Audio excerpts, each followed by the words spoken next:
Good day, Kennedale, and welcome to another edition of Kennedale News Video Edition. And today, yet again, we have Superintendent Chad Gee. But first, let's talk about our sponsor, Red's Roadhouse. Red's Roadhouse is open, guys. If you have an event like a wedding or a anniversary party, give Red's a call. They have a beautiful venue, and here's a video tour of it.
And again, guys, that's Red's Roadhouse.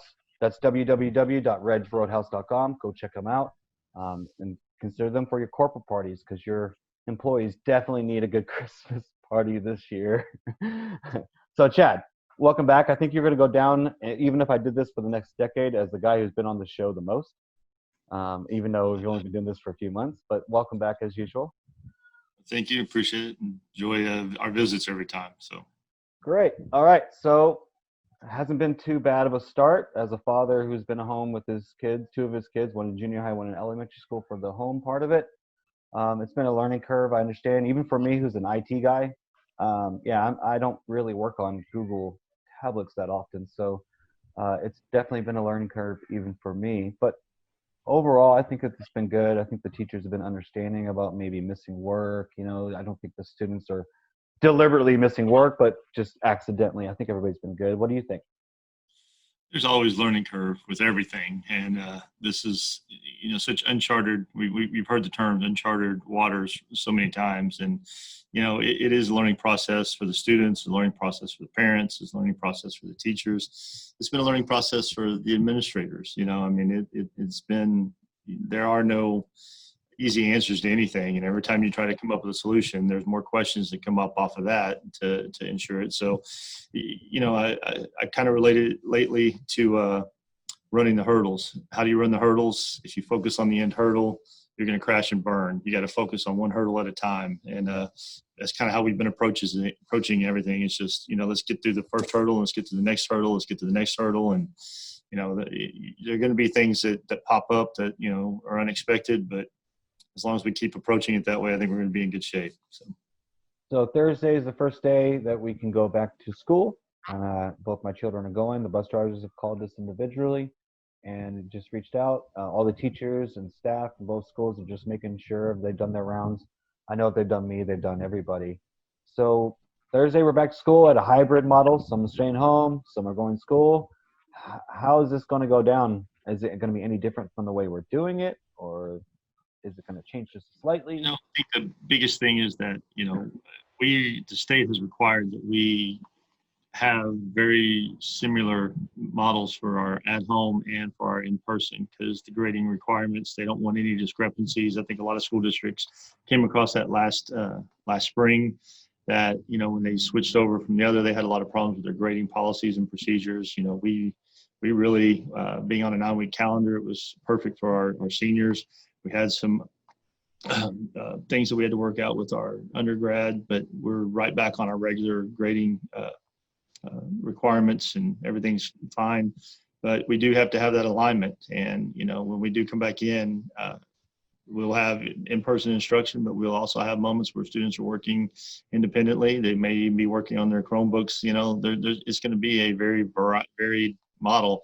But I will say that the students that are in person will have access to teachers, and Yeah. they'll be there with them, and that's to help them, as opposed to relying on parents at home for that model, so. I mean, obviously easier on parents of elementary school and of course Patterson, which I consider elementary level.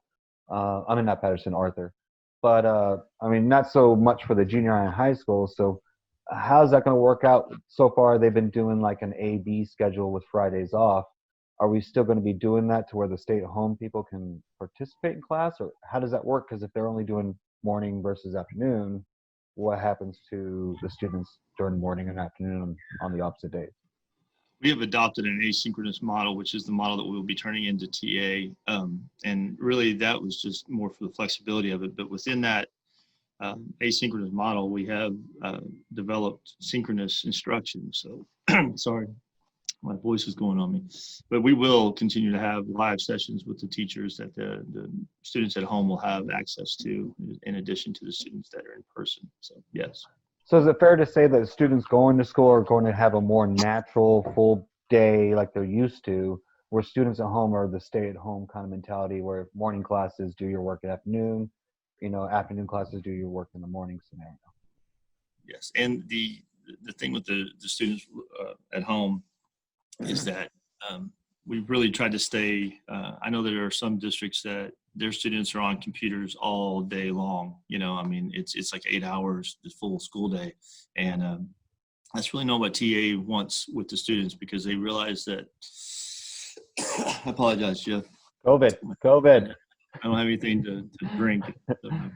It's a rough day, and a lot of people are complaining about pollen or something in the air right now. Like, I don't know. rough But today. it's hitting me all of a sudden.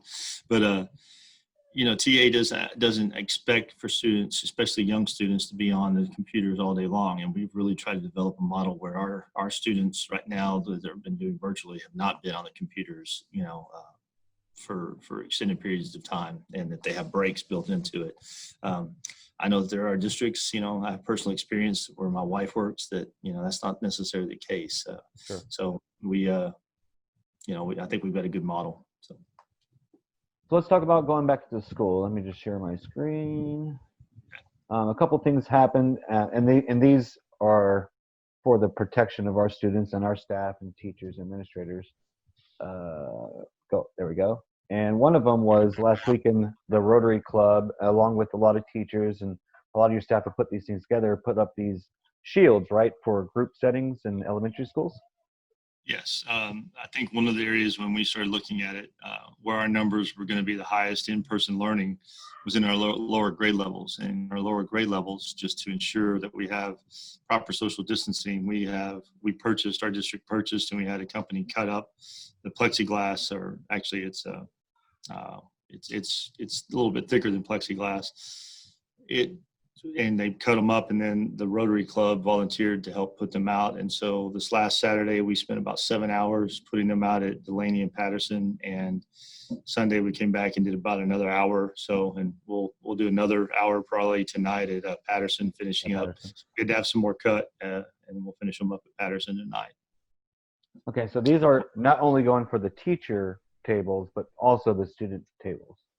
Yes, where we don't have desks, in a lot of our younger grade levels, we have tables, and to try to, position desk, and we felt like we could socially distance our students and create, an environment where, they are safe without having to move desks all over the place. So, and utilize what we have. And I know what a lot of parents are thinking, as horrifying as this is as a parent, this is it's COVID-19, it's 2020, it's what we have to do. But in the end, I think these are very clear. Like, I don't think we're putting them in a box, even though we're putting them into a box. Do you understand what I'm trying to say? Like this is the teacher's table right here, where they can work small groups, and work manipulatives and they work with, 2 or 3 students working in an area that those of need for those students. And, basically it's just petitioning it off to where they're all safer, but yet they can still do the same work that they've been doing. So. Yeah, and here's a great shot of a delineated classroom. Classrooms Yeah. still look normal. It's not like it's gray and black and we're marching our kids off like soldiers to school right now, which I think is what a lot of parents just kind of have stuck in our heads right now. But it's still going to be a normal day, and back to normal life, and hopefully move forward. Correct? As normal as we can be right now. I keep saying school's not going to be the way it was before. It's going to be different, and I think people just have to have a realistic understanding of that I don't know that we'll ever fully get back to what we would consider normal school, because our society, once things start shifting, it's hard to move back. We've had a lot of technological advances in what we've been required to do, and moving forward with that, I think a lot of that's going to stay in place.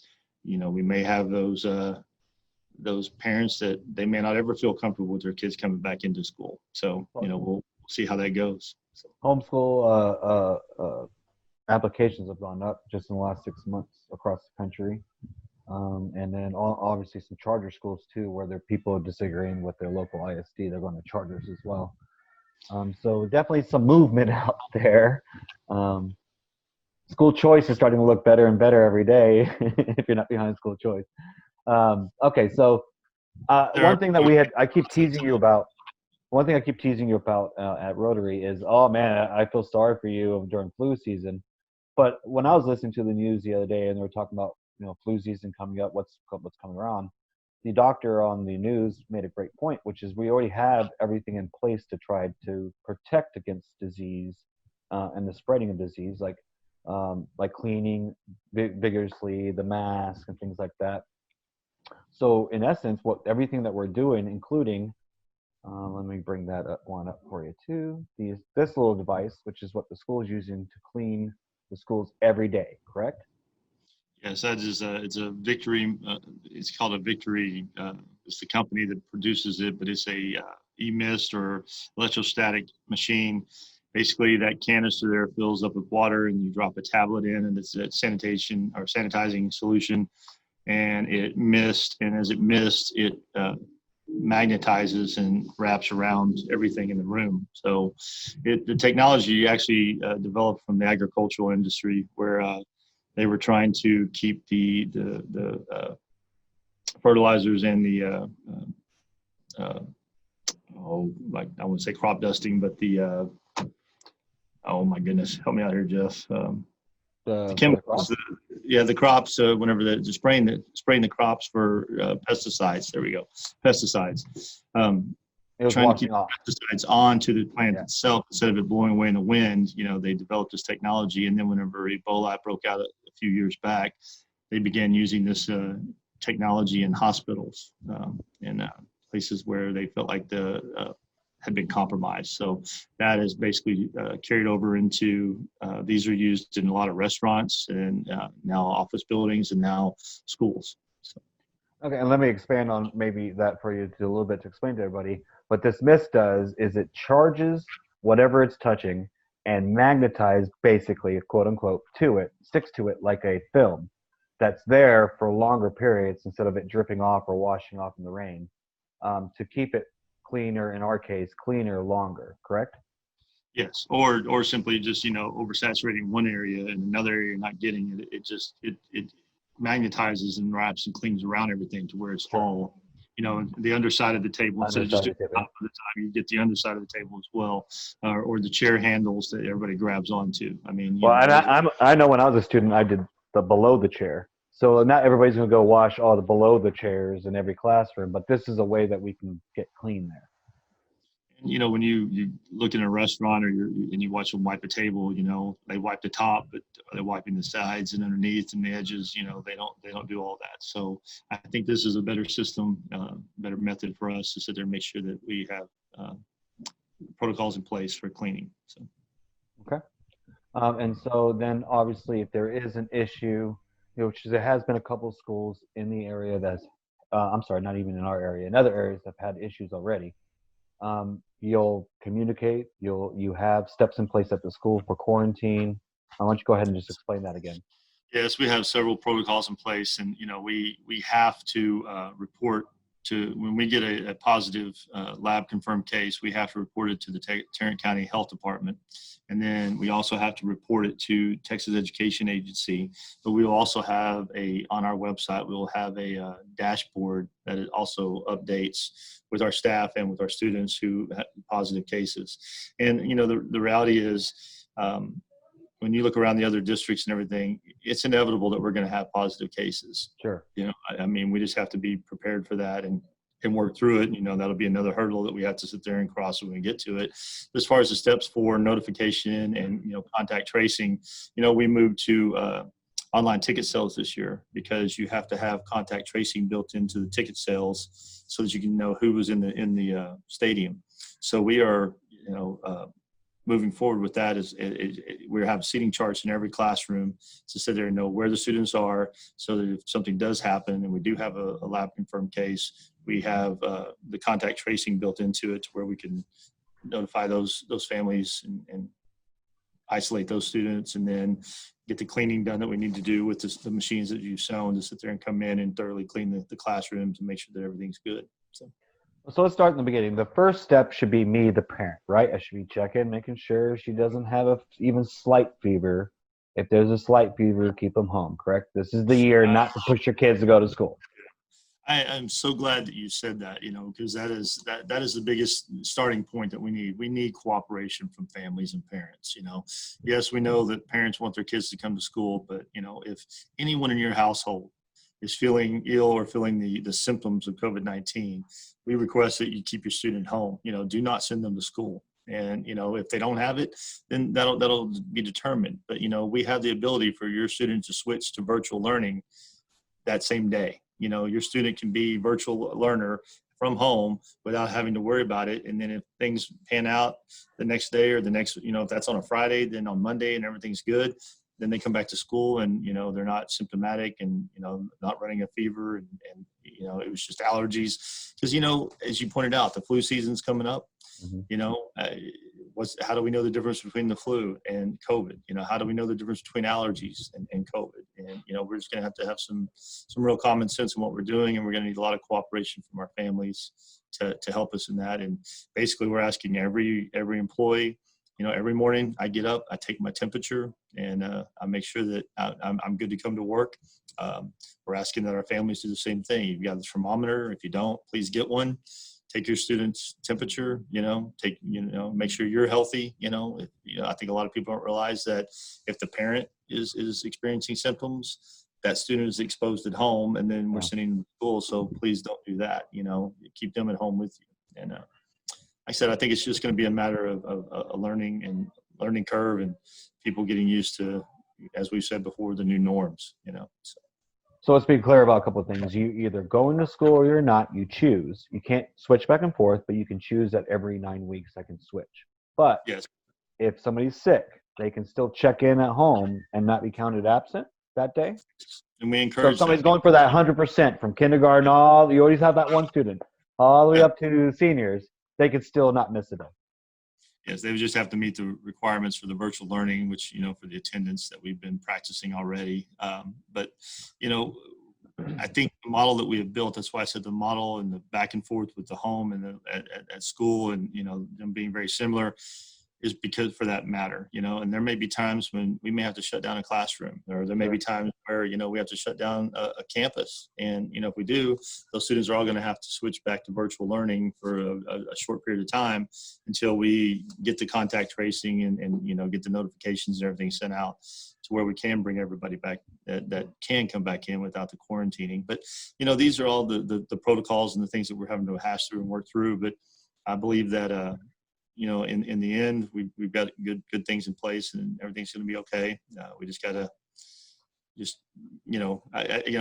rip the Band-Aid off and get back in school and see how things go. Yeah, I agree. And I think in the end, I think if everybody communicates, staff, teachers, administration, parents with each other, I think we'd all get through the school year a lot easier as well.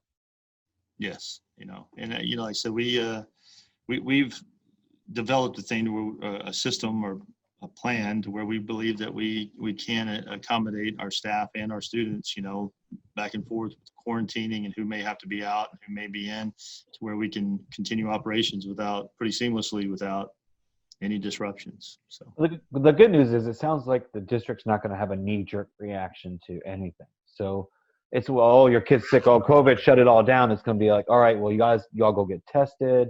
If you don't want to get tested and you stay home for 15 days, that kind of thing. It sounds like you're going to deal with it as a case by case instead of just going crazy about it like some districts are. I think the key words are lab confirmed. We don't overreact. We're not going to overreact over things. We realize that, there are going to be kids that'll have the sniffles. There are going to be kids that have, allergies. There are going to be kids who, may have a fever, but it may not be anything related to COVID-19. So we're just going to have to be very, very dutiful in staying on top of that, but we do need the cooperation of families to help us with that. And once we, determine what it is, then we'll act accordingly. And if we do have lab confirmed cases, we'll definitely take action and send out the notifications. But going back to what you were asking earlier, we've got to notify the Tarrant County Health and work in cooperation with them. We have COVID-19 teams on each campus. We have, our Director of Health, Safety, and Security, Mr. Hawke, who, he's heading up all of that with our campus leadership and, organizing that. He's in constant contact with the Tarrant County Health Department. We have to make notifications to TA, and we will be on our dashboard, but we also have steps that we follow and notifications that we have to send out to parents and families. So all of that will be done on a case-by-case basis and as we get lab confirmed cases. And I'll translate that for you. For the parents that are concerned at home about putting yourself or your kids on a list, keep your kids home because they are required by law to report certain things. And that's what I'm hearing from you. Yes. You can mix the words. I don't have to. The thing is, we have HIPAA laws and FERPA and all that, so we're not going to release medical. Now, if it's Tarrant County Health and the contact tracing, they will have to have a certain notification, but it's a health agency, and that is they're very aware of HIPAA laws. So. Sure. Let's talk about school lunches real fast before we talk about some of the events around town. I keep forgetting to bring this up with you. School lunches are free? Is that my understanding? They're free through December 31st, and at that time we'll see if the federal FDA is going to allow that to continue. This is everybody. This isn't just like low income or anything like that. It was low. I will say our child nutrition director, Mrs. Humiston, did a great job getting the paperwork in to allow that to happen for our students and our families. So very appreciative of that. I think we're much further along than some school districts that, they're still trying to get their paperwork in on that. And we've already done that, and we've already been providing free lunches and breakfast and lunch for our students. So that's amazing. I mean, that's one of the things, even since when I was a kid, the biggest debates about school lunches and the cost and things like that, and quality for that matter. But that's just an amazing that's even available in KISD. But this is for home people too. They can go by and pick up. It's nationwide, but I mean, it's we did get some pushback from the Texas Department of Agriculture. TDA. We had some pushback because it doesn't necessarily benefit them, and so, but it does benefit our students, and that's what we're more concerned about. COVID-19 2020. Yeah. Welcome to the club. Okay. All right. So events. I know the Education Foundation is doing some amazing things this year. Let's talk about that a little bit. Okay. Our Education Foundation has sponsored Google Classroom certifications for all of our staff with the virtual learning. They asked how they could help, and we proposed that they help pay for the certification for all of our staff, and we think that's something that'll help our staff to have the Google Classroom 1 and Classroom 2 certifications. We have this year to get them.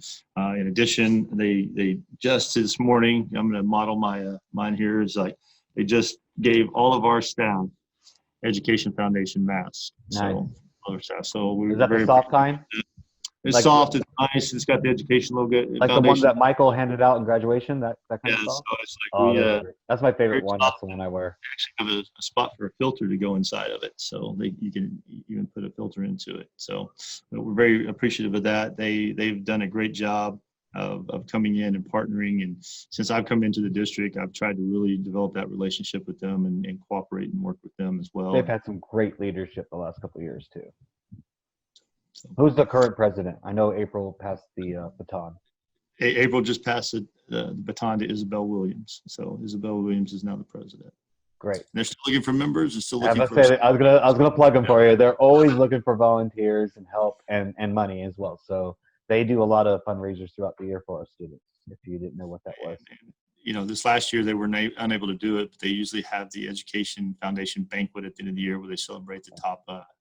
I think it's usually about the top 25 students, which is the top 10%. So, and unable to do it this last year, but we try to do a virtual celebration of that, but they plan on having that back in place this year. So, and of course the Rotary is also, a group that helps in sponsoring. You saw the volunteers that came out and helped the shields, but they also do the chili supper, which benefits our school, our scholarships for our students. So that's another big event that may or may not happen this year.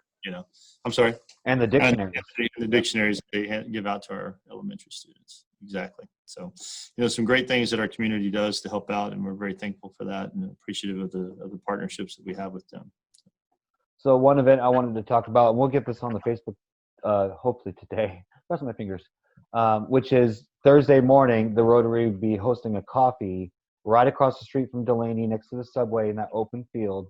To anybody who wants to drive by, it's a kind of like a to-go free coffee. I believe they're going to be selling like muffins or something on the side, but they'll be handing out information about the Rotary. But this is for parents on the way, teachers, some of the high school students who I know are drinking coffee. Anybody who drives by gets a free cup. Yeah, they wanted to do that to, I believe, promote membership into the organization, but also just to celebrate, families coming back and getting back into a routine. And they're going to have a bake sale, I think, to help generate some money for the club as well. So, and I do believe that I'm going to pitch something while we're on here right now. Sure, go ahead, pitch. I believe Thursday, October 1st, Mm-hmm. if I'm right, is the first night meeting of the Kennedale Rotary at yes. Do you know where the location? I know it'll be at the Reds Barn, which is not at the Reds Roadhouse in town, but on the frontage road over there by the Rainbow Church. It'll be in the building right next to it. It's the owner of Reds Roadhouse he's making a secondary location up there, but for right now he stores his old cars there. So there's like several old like 50s and 60s like Chevys and things like that. And I believe the Interact Club, which is the high school club, will also be selling pizza that night, slices of pizza as their fundraiser. But you're right, that's coming up October 1st, Thursday. So next Thursday, I believe. So first night meeting. So I try to come out. Open to everybody. Yeah, open to anybody that wants to come. So yeah, come on out. I think they're like I said, the Rotary does great things in the community. So come out and support or come join. So. And last question from your segue from the mask. The state, TEA, I believe specifically, handed out a bunch of masks. Now, we didn't get all of the masks we wanted, but are we covered for all of elementary school? They're going to get a free mask? I think we're more than covered. So we have plenty of disposable ones. We also have some reusable, washable ones that, that we can pass out. We are encouraging, at this point in time, we're pretty sure that most people have their own masks that they're used to or they're comfortable with. We're encouraging our students to bring those. They will have to have their mask with them every day, as they're going to have to, as I said, if they're riding the bus, they're going to have to ride the bus the entire time they're on the route. Sorry. And then as they enter the school building and walking through the halls and common areas, they're going to have the mask. And there may be times in the classroom when social distancing won't be able to be accommodated that they may have to have the mask. We also bought face shields for our younger grade levels all the way through sixth grade, from pre-K through sixth grade. You saw the plastic that we put up in the desk, but we also bought face shields because we weren't sure the practicality of getting the shields on the desk, or the dividers on the desk. Sorry. So we bought the face shields as our first line of defense and preparing for it. But with that and with our small groups, I think we're going to be able to sit there and do what we need to do in our younger grade levels.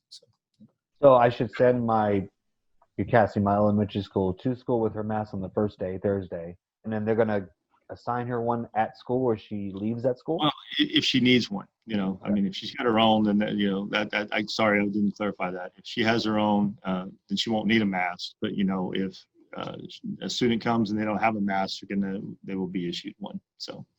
Gotcha. If a parent wants the shield one for school, but we can get that as an option. Well, if you want a shield one that they want to wear themselves for all the time, but the shields that we're providing will have to stay at school because they will be disinfected as we spray the rooms. They will be disinfected as well.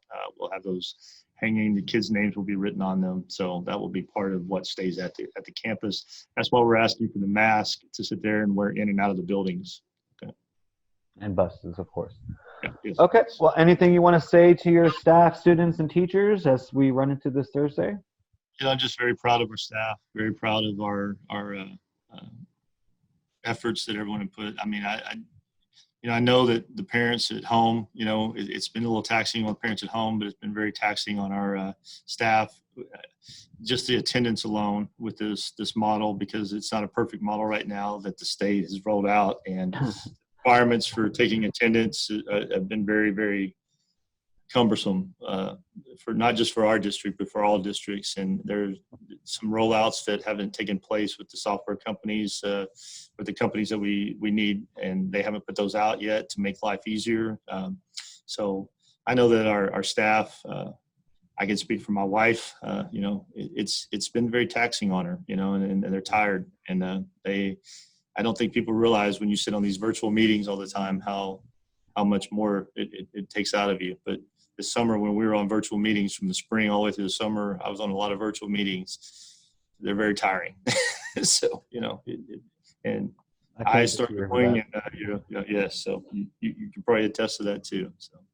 And I just wanted to thank some of the businesses too. I believe like the nutrition den had delivered some tasty treats to the Delaney staff, and somebody else did it for Patterson. So I just wanted to thank local businesses too for reaching out. It really does help. It's noticed through the community, and I know it's appreciated by you, Chad. So yes, and like I said, any partnerships. One of the things that I really want to develop are more relationships with our local businesses, and just starting to go out and visit with them more. Don't always have an opportunity, but we'd like to start making more time with that whenever we hopefully start getting back to some sort of norm. I had a lot of plans and a lot of things that we were in place, and then I feel like we were on the tarmac ready to start going down the runway, and all of a sudden COVID-19 welcome to a new decade. Hooray! But trying to get back to the things that we were working on before, we were still able to continue doing things. We got the roofs put on, we got some remodeling done that we needed done. We had AC units that we had to replace that, this summer was pretty brutal with AC units, and we had quite a few that went out on us that we had to get fixed. So we still been moving down the path of getting things done. We got more projects that are coming up. We're looking at our infrastructure with our technology and looking at our cabling and our switches and our oh my gosh, you probably know what I'm. I know you're updating your full network at the high school. I already know about it. Yeah. So I mean, we just had a welcome to the new age. We had to sit there and that's what's going on. Take things off of a breaker because we had a breaker that kicked out. So I mean, just trying to reconfigure things. I would say, Brian Franklin, our director of technology, has done a fantastic job of planning and moving us and positioning us. We were working on a 5-year plan of things in the district to fix before all COVID-19 hit. And some of those things kind of got delayed, but now we're getting back into moving full forward with those. One of the things that, wasn't on the radar, but now we've done it. We are 1-to-1 pre-K through 12th grade now, and we weren't before, but we are now. So, and that's going to be our model moving forward. So, some things have adjusted and changed, but we've been able to accommodate those things. So. And they definitely kind of forced that future tech and education a little bit faster with COVID-19. And luckily we had the groundwork in place, and we've been playing with it and paying for it for a couple of years. So I couldn't imagine what you guys would do with this a decade ago, how you would have done this, period. We wouldn't have, and that was, that's a reality. And, there's one thing I said, if anything positive is going to come out of COVID-19 is the fact that it's going to force us to automate some of our system, a lot of our systems, a lot quicker than we probably would have. So. And I remember doing the first distance learning, in which Arlington is always the one that tests everything in the United States. And I did Latin from junior high to high school. It's just amazing how far that's come since I was in junior high. It was half a lifetime ago for me. So it's kind of cool to see what I tested and how much it's gone and grown. And now they all each have, like you said, one-to-one computers. Just amazing. All right, Chad. Well, thanks for being our guest here. And moving forward. Yeah. I'm sorry. Sorry, you cut out. What'd you say? I said it's amazing to me that we have pre-K and kindergartners on first graders on Chromebooks learning from home. That's an amazing feat. And the fact that see my 2-year-old move through my phone on her games, it's just mind-boggling. It is amazing how much, and that's another thing that we have bought touchscreen Chromebooks for our younger grade levels for that reason, to help facilitate them zooming through things. I keep touching hers. I'm like, oh, I keep doing that. Well, unfortunately, that's part of that grant with the Texas Education Agency that they are sponsoring with that Project Connectivity, and they're on back order. Is what you'll find with most things in COVID-19 right now. Everything's on back order. It takes forever to get things in. So, and you order them months in advance, and you wait and you wait. So, well, Chad, maybe we can do this again probably at the end of the first 9 weeks and see after grading, see how everything went and how your staff feels how it went. Sound good to you? You'd mentioned earlier, and there's one thing that I'd like to touch on right before we leave, is that we sent out a notification Monday of what we sent out the surveys asking people commitment forms, asking parents to commit, and we didn't quite get the response we needed, and we have to make a decision. Our campuses have to be prepared with what's coming in, so we sent out a notification, but 2 weeks before the end of the, I believe from October 5th through the 16th, any families who want to change their commitment and switch from in-person to virtual or virtual to in-person need to go back on that parent portal.